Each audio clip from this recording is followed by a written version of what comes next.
City India news Telugu, ఇది చీకటి వెలుగు. దేశం మొత్తం ఇప్పుడు తెలంగాణ వైపు చూస్తుందని మహబూబ్ నగర్ ఎమ్మెల్యే ఎన్ఎం శ్రీనివాస్ రెడ్డి స్పష్టం చేశారు.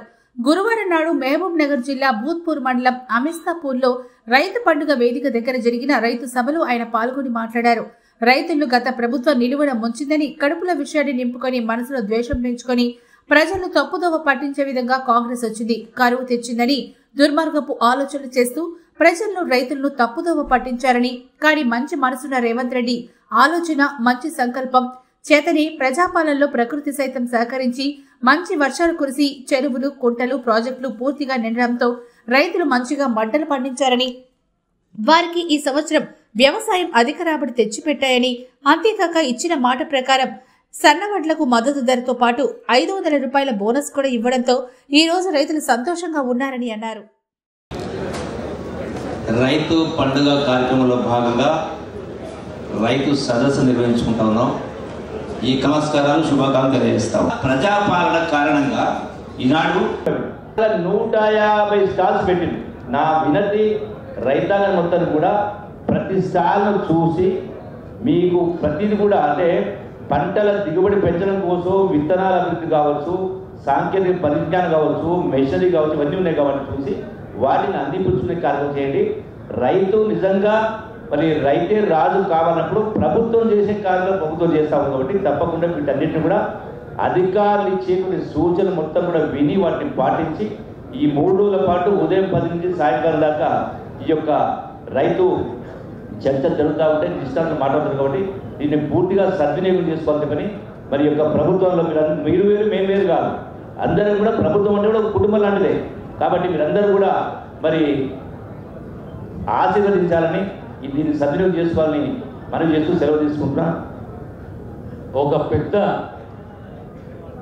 రైతు వేదిక, రైతు సదస్సు అనుకుందాము,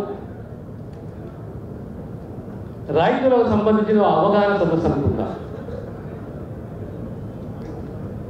నా ప్రజా జీవితంలో ఇంత గొప్పగా, ఇంత చక్కగా ఎప్పుడు నేను చూడలేదు. మొదటిసారి ఇంత చక్కటి సదస్సు ఏర్పాటు చేయడం నా హృదయపూర్వకంగా నాగేశ్వరాన్ని అభినందిస్తున్నాను.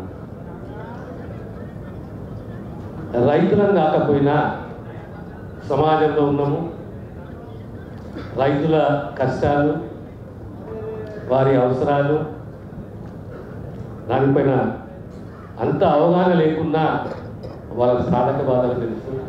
కనీసం ఇలాంటి సదస్సులు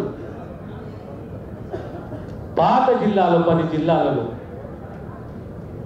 ప్రభుత్వం బాధ్యత తీసుకొని ఆ జిల్లా శాసనసభ్యులే కానీ మంత్రులే కానీ వాళ్ళందరితో వాళ్ళ బాధ్యత పెట్టి ప్రతి సంవత్సరము ఒక అవగాహన వేదిక, చర్చా వేదిక, దానికి సంబంధించి నిష్ణాతులైన రైతులు, ప్రగాఢ అనుభవం ఉన్న రైతులు, మా చింతల వెంకటరెడ్డి గారు లాంటి రైతులను పిలిచి, అది రాజకీయ వేదిక కాదు, రైతులు ఏ రకంగా వ్యవసాయం చేస్తే లాభదాయకంగా ఉంటుంది, రైతు అభద్రతకు గురి కాకూడదు, మారుతున్న సాంకేతిక పరిజ్ఞానాన్ని ఏ రకంగా వాడుకోవాలి,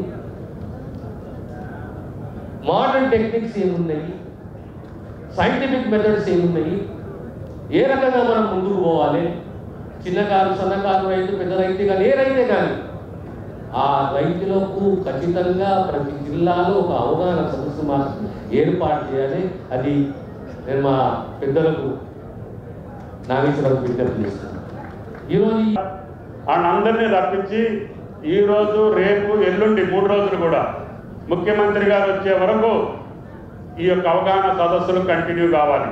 వ్యవసాయం చేసి రైతాంగం మీద భారం పడకుండా సేంద్రీయ వ్యవసాయంతో పాటు అనేక రకాల రైతు సదస్సు ద్వారా, అవగాహన సదస్సు ద్వారా మీరు తెలుసుకొని రాష్ట్ర రైతాంగం ముందుకెళ్లే ఉద్దేశంతో ముఖ్యమంత్రి గారు ఆయన అప్పులు లేవని చెప్పట్లా, కష్టాలు లేవని చెప్పట్లా, పైసలు ఉన్నాయని కూడా చెప్పట్లా.